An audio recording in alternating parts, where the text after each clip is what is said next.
Short cinematic है या normal, फ़र्क सिर्फ एक चीज़ से पड़ता है, वो है इंटेंट। आज मोबाइल से वही सिनेमैटिक शॉट वाली फील कहाँ से लाई जाए, इसके बारे में ही बात करते हैं। थोड़े से सिंपल शॉट्स, थोड़े एंगल, थोड़ी सी इंटेंट, थोड़ी सी सोच, ये सब मिला के एक रेसिपी बनती है। चलिए इस वीडियो को शुरू करते हैं और देखते हैं कि इंटेंट और सोच को अपने फ़ोन के द्वारा शूट करी हुई वीडियोज़ में सिनेमैटिक इफ़ेक्ट कैसे डाल सकते हैं। इस वीडियो को शुरू करते हैं जूस के बाद।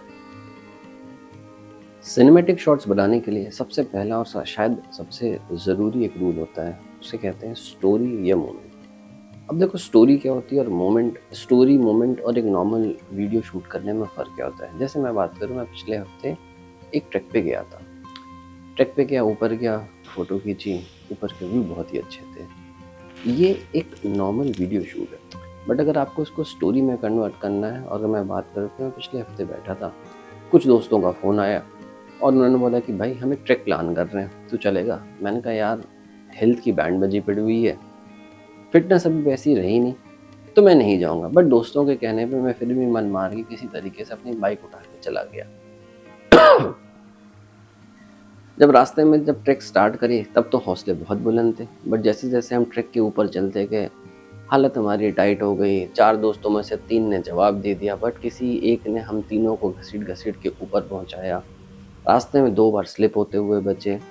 साथ में हम चिप्स के पैकेट लेके गए थे। ऊपर जाके हमने एक छोटी सी चाय की दुकान मिल गई। चाय पे बैठ के जो हमने अपनी पुरानी यादों को ताज़ा करा, और साथ में हमने जो वहाँ पे बैठ के मैगी खाई। अब जो उस पहाड़ के ऊपर का टॉप व्यू एंजॉय करा, उसको देख के हमने अपनी सारी थकान मिटा दी। 2 घंटे का हमारा ये ट्रिप कब 4 घंटे का बन गया हमें पता ही नहीं चला। ये एक स्टोरी बिल्डअप होता है।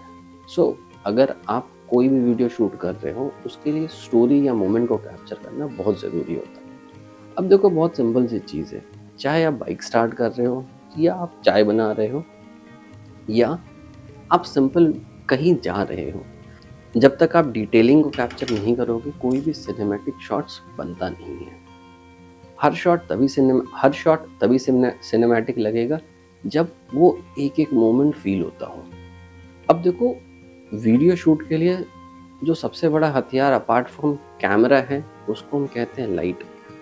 Light is everything.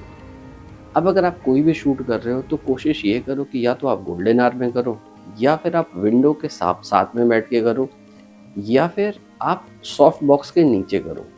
अब ये करने का फ़ायदा क्या होगा कि स्किन टोन बहुत ही अच्छे आते हैं, कलर निकल के आता है, बहुत ही निखर के आता है, और आपका हर शॉट तभी आपको जाके सिनेमैटिक लगेगा जब उसमें लाइट बहुत ज़बरदस्त होगी। हर शैडो की एक अपनी स्टोरी होती है। जब तक आप उस शैडो की उस हरकत को फ़ील नहीं करोगे, तब तक आपको मज़ा नहीं आएगा।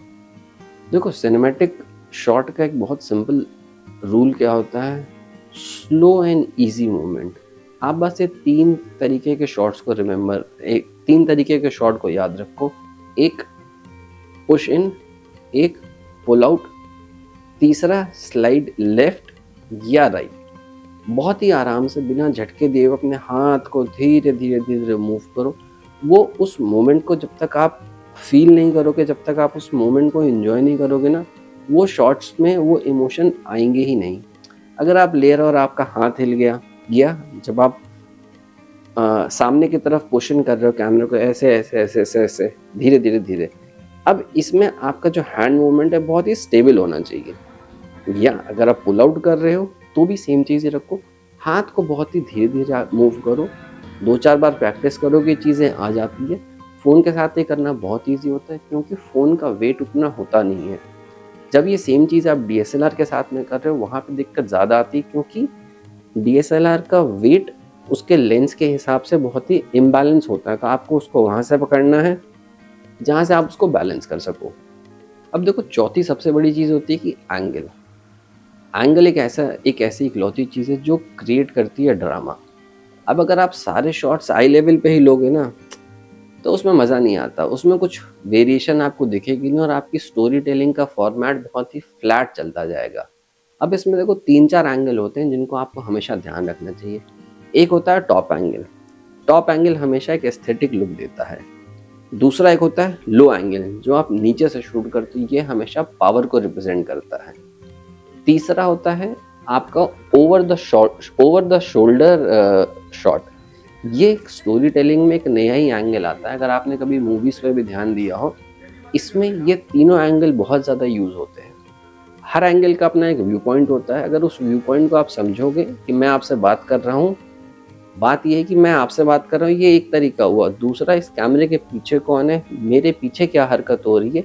अगर इन सारी डिटेल को आप कैप्चर करोगे तो वो एक एंगल से एक स्टोरी टेलिंग का ना एक बहुत ही बढ़िया तरीका बनता है। अब अगर हम पांचवी बात करें, डिटेल्स ही है जो इन सारी चीज़ों को खूबसूरत बनाता है। जैसे कि वाइड एंगल शॉट्स आपने देखे होंगे। वाइड एंगल शॉट्स को हम हमेशा एस्टैब्लिशमेंट शॉट्स भी कहते हैं। क्यों? क्योंकि ये आपको ये फील कराता है कि देखो आप कहाँ पर हो, हम किस जगह के बारे में बात करने वाले हैं। आपने बहुत सारी मूवीज़ की शूट आपने स्टार्टिंग देखी होगी, जो हमेशा एक वाइड एंगल से शुरू होती है कि पहले गाँव का सीन आता है, फिर और नैरो डाउन करके एक लेन का सीन आता है, फिर और नैरो डाउन करके एक झोपड़ी आती है, फिर और नैरो डाउन करके आपको उस झोपड़ी के अंदर का इंसान दिखता है। सो आपको पहला डायलॉग आने से पहले भी समझ में आ गया कि अच्छा, हम जिस कैरेक्टर के बारे में बात कर रहे हैं वो एक गाँव में एक छोटी सी झोपड़ी के अंदर रहने वाला इंसान है। तो आपका पर्सपेक्टिव वहीं पे सेट हो चुका है। दूसरा, अगर आप क्लोजअप शॉट्स की बात करो, क्लोजअप शॉट्स हमेशा इमोशंस को दिखाते हैं। फ़ोन से क्लोजअप शॉट बहुत ही इंसेन लेवल के आते हैं। बस आपको एक काम करना है, फ़ोन लो, क्लोजअप जाओ, डिटेल्स को कैप्चर करो। आज के फ़ोन में जितने भी कैमराज़ हैं ये इतने खूबसूरत हैं कि ये किसी डीएसएलआर से कम नहीं है। मैंने इस शूट के लिए जितने भी शॉट्स हैं, मेरे 99% सारे मेरे आईफोन 16 से हैं। तो उसमें सारे फ़ोटोज़ अच्छे ही आते हैं। अगर आप आईफोन की बात ना भी करो, एक नॉर्मल एंड्रॉयड से भी अगर आप करोगे तो भी उससे आपको शूट्स में डिटेलिंग बहुत अच्छी आती है। बस थोड़ा पास जाओ, फोकस करो, उस डिटेल को कैप्चर करो। फिर चाहे वो एक चाय बनाने में बबल निकल रहे हैं कॉफ़ी के अंदर से, या आपकी बाइक का इग्निशन ऑन करना, या आपका कोई सामान उठाना कि जैसे आपने ये रिमोट पिक करा। इस डिटेल पे आप जाओ, क्लोजअप उठाओ, क्लोजअप लो और फिर आपको दिखाओ कि उस सामान को उठाते हुए एक बहुत अलग लेवल का इसमें आपको एंगल मिलेगा। अगर छठी बात करें तो स्लो मोशन को हम कैसे और कब यूज़ कर सकते हैं। देखो, स्लो मोशन एक पोएटिक फील देता है आपके ओवरऑल चीज़ों को, बट इसको आप तभी यूज़ करो जब आपका वो मोमेंट उसको एक्चुअली डिज़र्व करता हो।